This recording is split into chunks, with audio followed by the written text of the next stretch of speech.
Welcome to Proving Grounds. I'm Andrew, and today we're going to discuss New York State's bail reform, a completely regressive policy that is flooding New York State with crime.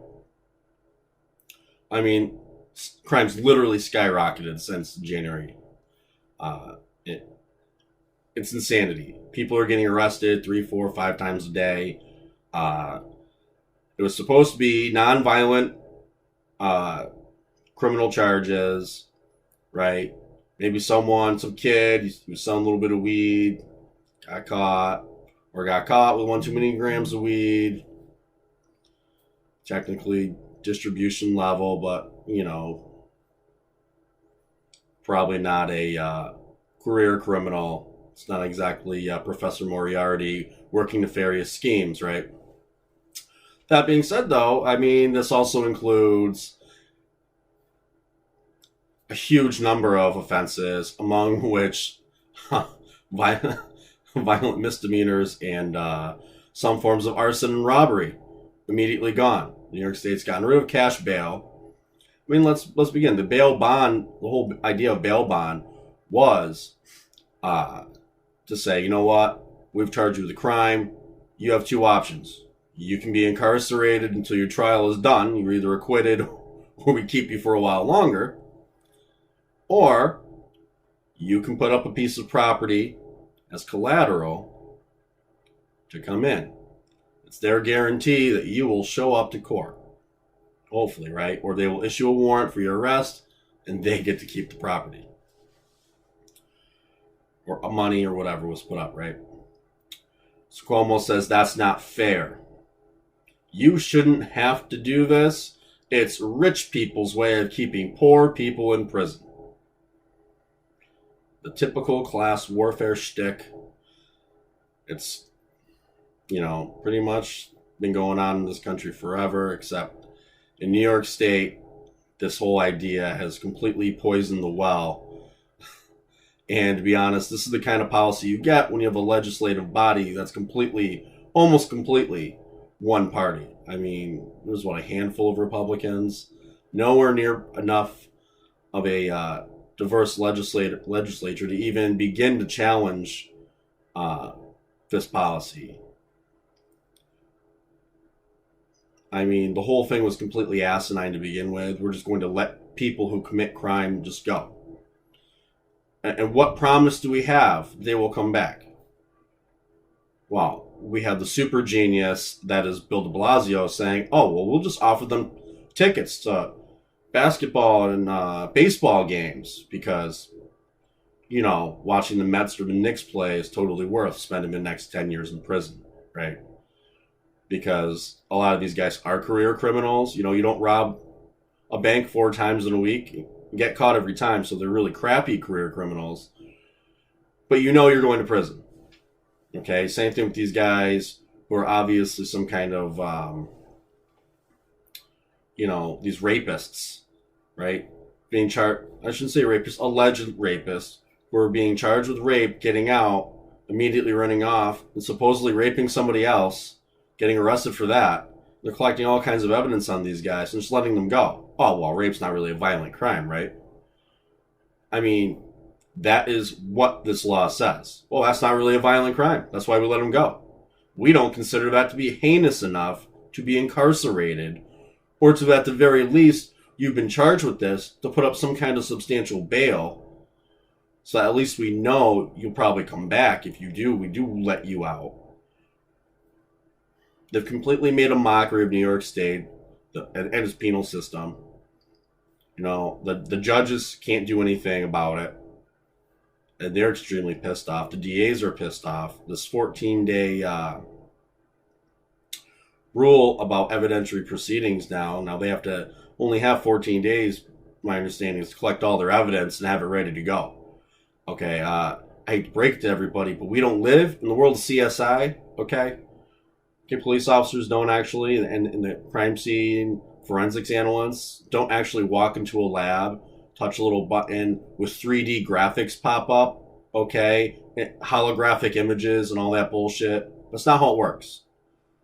Okay, they send stuff out to the lab. Maybe they can get a priority reading on it, But it could take weeks, a week, 2 weeks, or longer to get it back. And that's not without, factoring in any kind of human error.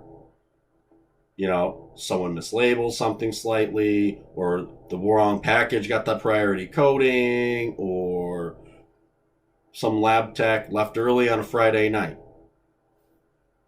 Shit happens. Okay, anywhere where you have human beings, you're going to have some human error. Well, now everyone's rushing for everything. I mean, this is only going to cause more mistakes to be made.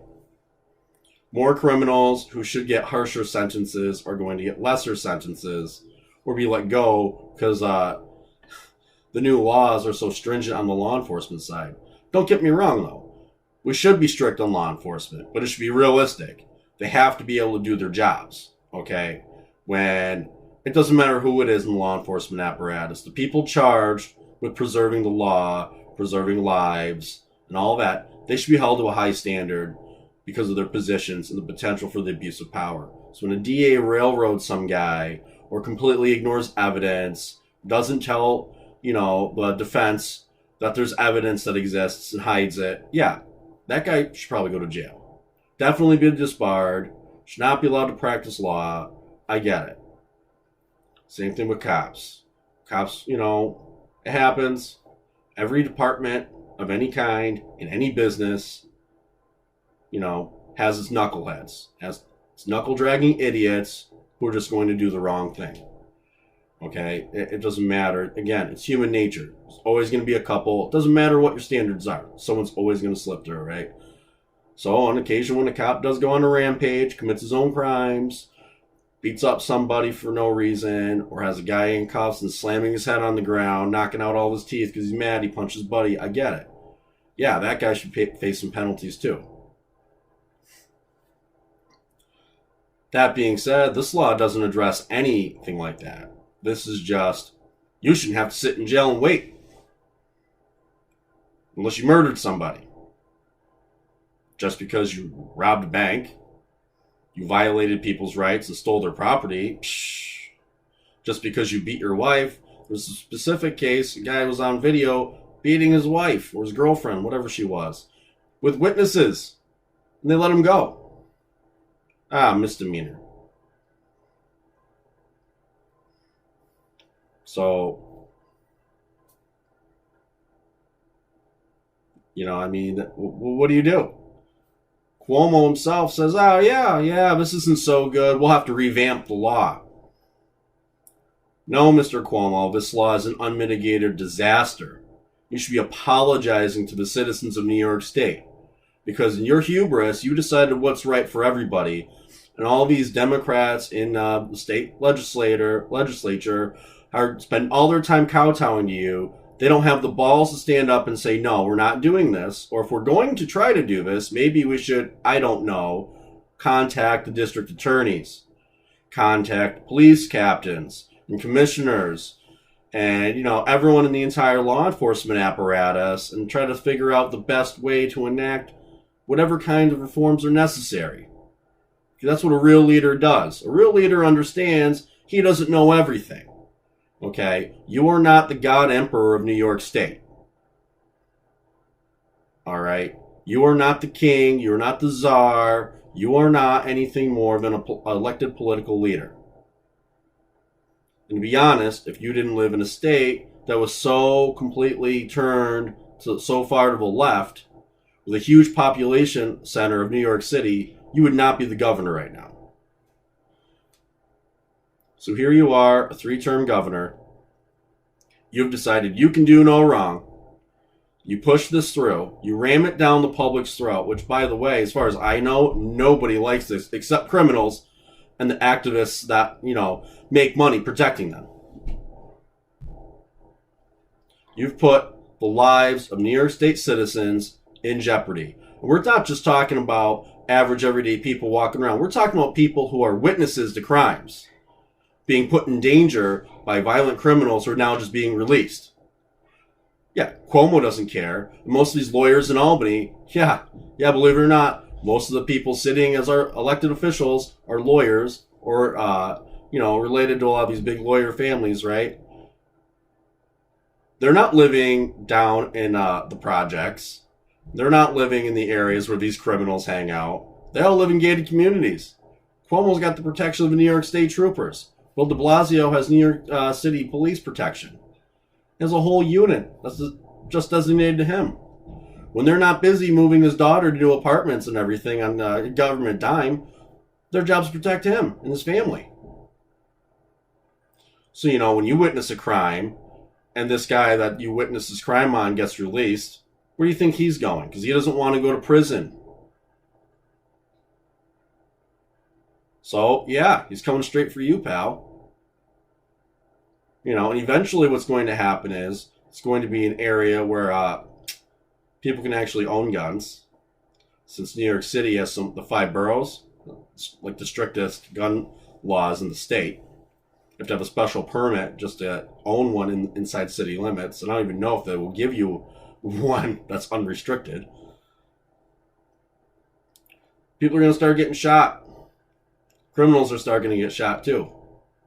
Because they're going to run afoul of the wrong guy or the wrong gal. And then what's going to happen? The same tyrant, Cuomo, and his court jester, Bill DeBlasio, they're going to be piping up and saying, oh, wow, this just shows you guns are so bad. Look at all these poor, innocent people that bail reform has protected. These alleged criminals who haven't been proven to do anything wrong, getting shot in the streets. Must be because public perception. And the public cannot be trusted to own weapons. Look what they're doing.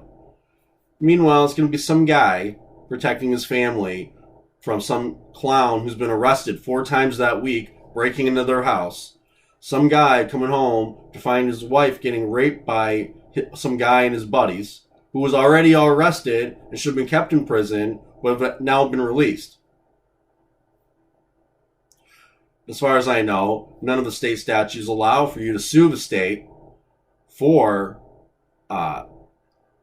this kind of behavior. Like, to me, the state should be held completely liable. They let a guy charged with some kind of assault go. You're a witness to this incident. Now he can come directly to you because they gave him all your information. Not only that, but if you're the victim of a crime, that guy and his lawyer can now demand to go to your house, the supposed scene of the crime, and bother you. What happens in these scenarios where some poor woman gets raped in her own home, and now the defense attorney and the rapist decide we're coming over to her house and we're going to keep coming over to search for evidence. Make sure nothing was missed. An obvious potential intimidation tactic to get someone to back out. We're going to keep showing up to your house. I know where you live. What's worse than that? Knowing that your rapist knows exactly where you live and in fact can show up to your house, of course with his lawyer, blah, blah, blah. But he knows where she lives now.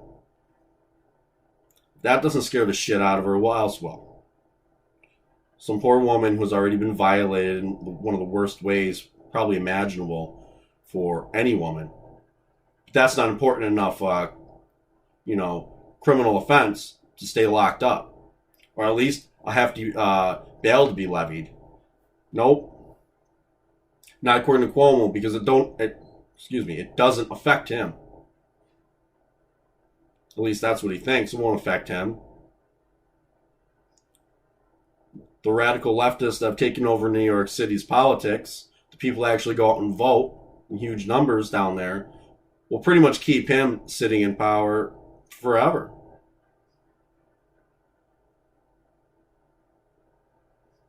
He doesn't care what most people in New York State think. He only cares what that that large group of people in New York City, that big population center think. That's the bad news.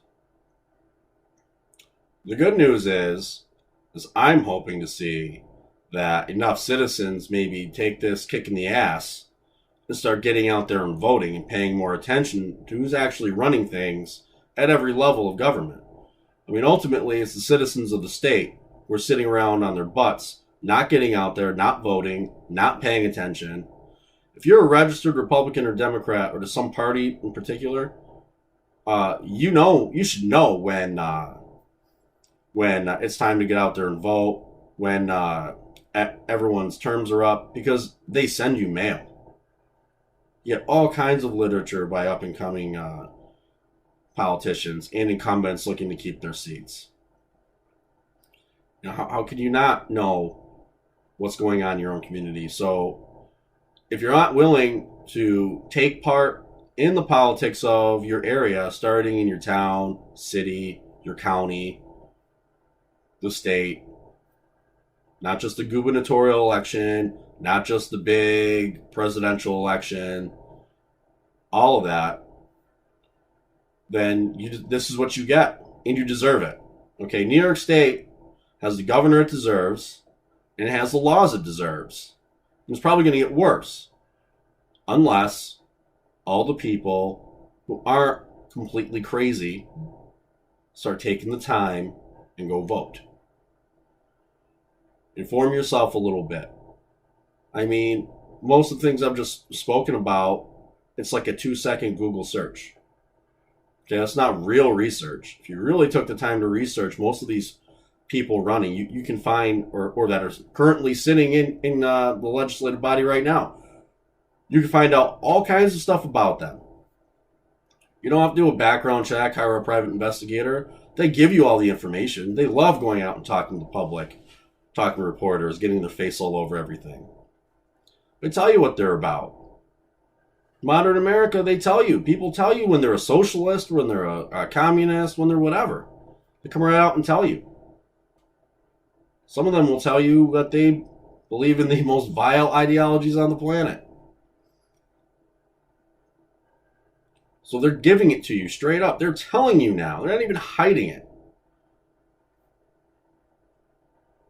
And here are people sitting around going, I don't like red flag laws. I don't like this bail reform. Or I should say this bail regression is what it really is. I don't like this. I don't like that.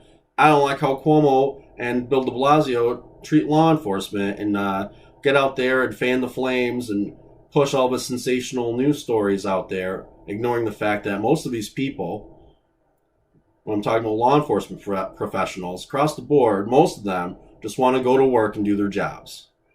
They signed up for a reason to do this, not just to make money. Most of them want to serve their communities and to protect people. Most of them did not sign up to sit around on the side of the road and write tickets to generate money for the state. Most of them did not sign up to sit around at DWI checkpoints, stopping people who've done nothing wrong, to double check and make sure they're not drinking or that their inspection sticker isn't expired. Most of them want to protect people from real predators. And here we go. We got a governor and a mayor of two of the most prominent, one of the most prominent states, one of the most prominent cities on the planet, bashing law enforcement constantly, as they use the same law enforcement to protect themselves and their families. It's disgusting. But they can do that because people who oppose them politically or philosophically even don't go out and vote.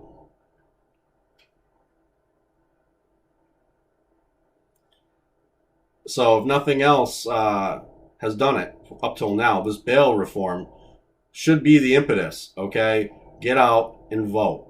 Make your voices known, because believe it or not, for every phone call these politicians get from one of you guys, they have a scale, they have a chart, they know that there's a percentage of people, percentage of voters that aren't voicing that opinion, and they have a pretty good idea what that is. So you need to make your voices known. Write your letters, send emails. You know, when these jackasses come out to town hall meetings, go. Don't be a jerk about it, but go and tell them in no uncertain terms. I don't like what's going on. What are you going to do to fix it? And if you've never voted, tell them. You are the reason why I'm voting. I'm voting to get rid of you. I'm going to tell my family and all my friends, we're all voting against you. That's how we can affect some change. So that's it. Have a good night. And remember, in the comments below, give me the good, the bad, and the ugly. Click like and subscribe. And especially if you don't like the content, let me know. If you think, hey, Andrew, I think you're full of crap. This bail reform is wonderful. I just think it's wonderful. Let all these guys go. Innocent until proven guilty, which I do agree with, innocent until proven guilty. Say, hey, I don't think you should have to pay anything. This just let you go. I don't care what you did. That's okay. If you agree with me, say, hey, Andrew, my man, you got it right. Bam. Or maybe just slightly disagree. Let me know where I'm going wrong. Let me know what you'd like to see better. If there's any content you'd like to see me put out. Again, all in the comments below. All right. Have a good night. Be safe.